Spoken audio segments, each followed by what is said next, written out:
You know that feeling when you're speaking English, everything's going great, and then suddenly it's like your brain just shuts down, your fluency just vanishes? It is so frustrating. But what if I told you that that feeling is actually a sign that you're getting better? Seriously? Let's get into it and figure out what's really going on. Oh, you've been there, right? I'm sure you know exactly what I'm talking about. It's that moment where the language you were just using so confidently suddenly feels impossible, clunky, foreign. Just know you are definitely not alone in this. It's a super common part of the journey. And this is the question that just screams in your head, isn't it? What just happened? Why did my English fall off a cliff? It feels completely random and, frankly, a little terrifying. But there's a perfectly logical explanation, and we're going to uncover it together. So, let's paint the picture.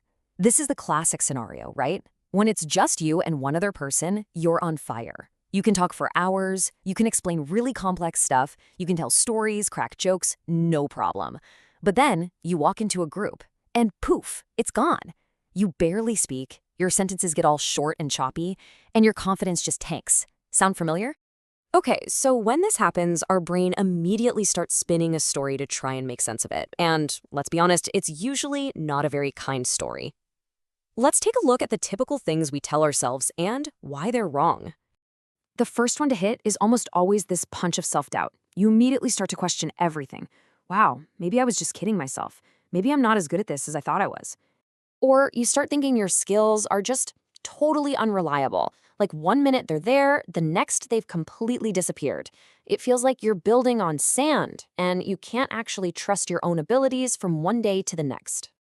Oh, and this one is the most maddening, isn't it? You're grasping for a simple word, a word you use all the time, and it's just gone. It feels like your brain's vocabulary file has been completely corrupted. But here's what I really need you to hear.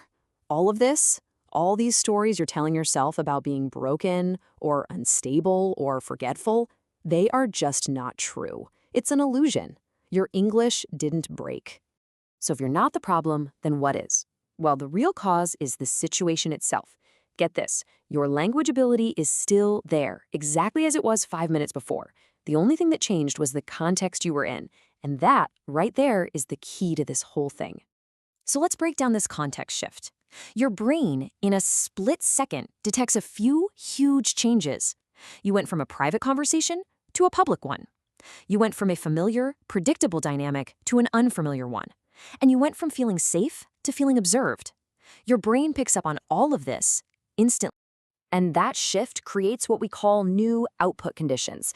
It's just a technical way of saying that all those outside factors, the people listening, the social pressure, the whole vibe of the room, they've completely changed the rules of the game. Your English skills are the same, but the conditions for using them just got way harder. So why does this change in conditions have such a huge impact? Well, it all boils down to one concept: cognitive load. It's the reason speaking suddenly feels like you're trying to run through deep mud. It's just so heavy. Think about it. All of a sudden, your brain isn't just trying to speak English anymore. It's juggling all these new tasks in the background. It's constantly asking, okay, when's my turn to talk?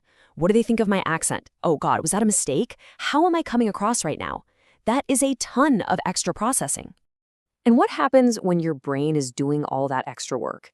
Well, there's simply less mental energy, less bandwidth left over for the actual job of speaking fluently. It's like all those background apps are draining your phone's battery, leaving very little power for the main thing you're trying to do. And that right there is cognitive load. It's the total amount of mental juice you're using at one time. When that load gets really high, which it does in a group setting, any complex task gets harder. And speaking a foreign language, that is absolutely a complex task. This isn't a character flaw. It's just brain science. All right, so this brings us to the most powerful part of this whole explainer. We have to completely reframe how we see this experience. This feeling isn't a sign of failure. It is, in fact, a brand new milestone on your language journey. I want you to just let this one sink in for a second, because this is everything. Read it with me. Your English didn't get worse. The situation became more demanding. Your skills didn't go backwards. The difficulty level of the game just went up. So let's be crystal clear. This experience does not mean your level dropped or that your progress wasn't real. Not at all. What it does mean is that you've leveled up. You've pushed yourself into a new, more challenging social context, and your brain is just trying to adapt to this new reality. So the big takeaway is this. Feeling this struggle is a sign that you are advancing. You are stepping into a harder arena. That's exactly where growth happens. It's not a step back. This is literally what progress feels like. And I'll leave you with this final thought. Next time you're in one of those tough situations, I want you to try something. Instead of judging yourself, just become a scientist. Just observe. What's the very first thing to go for you? Is it the ideas? Is it the speed you speak at? Or is it your confidence? The moment you start noticing without judging, you're already starting to master the situation.